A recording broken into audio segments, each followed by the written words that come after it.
મોન્સૂનમાં શંકરધોધ બન્યું પ્રવાસીઓનું મુખ્ય આકર્ષણ. વિકાસની માંગ.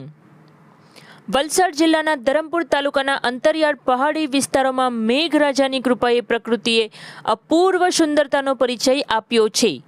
સતત વરસાદને કારણે આ વિસ્તારના નાના મોટા ઝરણા અને ધોધો નવજીવન પામ્યા છે, જેમાં વિલ્સન હિલ નજીક વાગવડમાં આવેલ શંકરધોધ વિશેષ આકર્ષણનું કેન્દ્ર બન્યું છે. આ મોન્સૂન સિઝનમાં શંકરધોધની અદ્ભુત સુંદરતા જોવા વાપી, વલસાડ તેમજ સમગ્ર દક્ષિણ ગુજરાતમાંથી હજારોની સંખ્યામાં પ્રકૃતિ પ્રેમીઓ અહીં પહોંચી રહ્યા છે. માત્ર સ્થાનિક વિસ્તારમાંથી જ નહીં, પરંતુ મુંબઈ સહિત દૂર દૂરના શહેરોમાંથી પણ લોકો આ કુદરતી સ્વર્ગનો અનુભવ લેવા આવે છે. ધોધની ગર્જના અને આસપાસના લીલાછમ વાતાવરણે પ્રવાસીઓના હૃદયમાં અમિટ છાપ છોડી છે. આ મનોહર દ્રશ્યોના કેમેરામાં કેદ કરવા અને સેલ્ફી પાડવાનો ક્રશ સતત ચાલુ રહે છે. પરિવારો અને મિત્રોના જૂથો અહીં આવીને પ્રકૃતિની ગોદમાં યાદગાર ક્ષણો વિતાવે છે.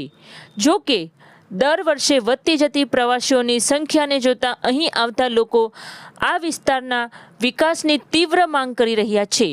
પ્રવાસીઓ સુવિધાઓના અભાવે અસુવિધા અનુભવે છે અને સરકાર પાસેથી આ પ્રાકૃતિક સ્થળને પ્રવાસન સ્થળ તરીકે વિકસાવવાની અપેક્ષા રાખે છે.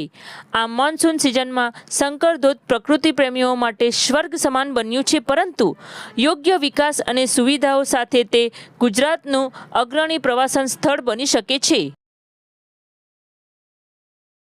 હું મુંબઈથી આવું છું અને સ્પેશિયલ અહીંયા હું વિલ્સન હિલ નેચરલ જે બ્યુટી છે એ માણવા આવી છું. અહીંનું જે વિલ્સન હિલ્સની જે બ્યુટી છે, જે એના હિલ્સ ને બધું છે, ગ્રીનરી છે, એ બધું જોવાય છું. સ્પેશિયલ અહીંયા શંકર વોટરફોલ્સ જોવાય છું, જે બહુ સરસ છે.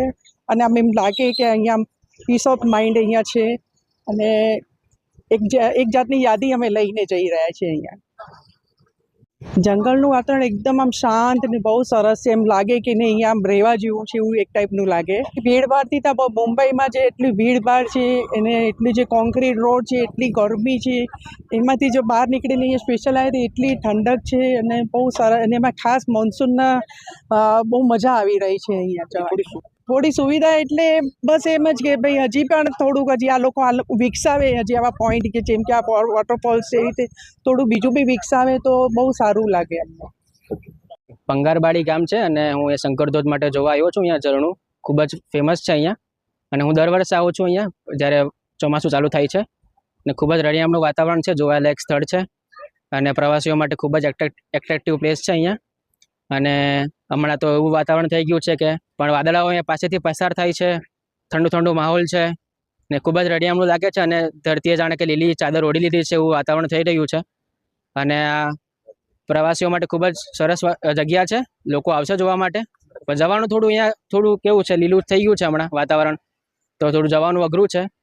પણ જો ભવિષ્યમાં પગથિયાની સુવિધા થઈ જાય તો પ્રવાસીઓ માટે ખૂબ જ સ્થળ બની શકે છે અને સ્થાનિકો માટે પણ સારું છે, કેમ કે લોકો આવશે વધારે ને જોવા માટે, તો અહીંયા રોજગાર બી મળી રહેશે બધાને.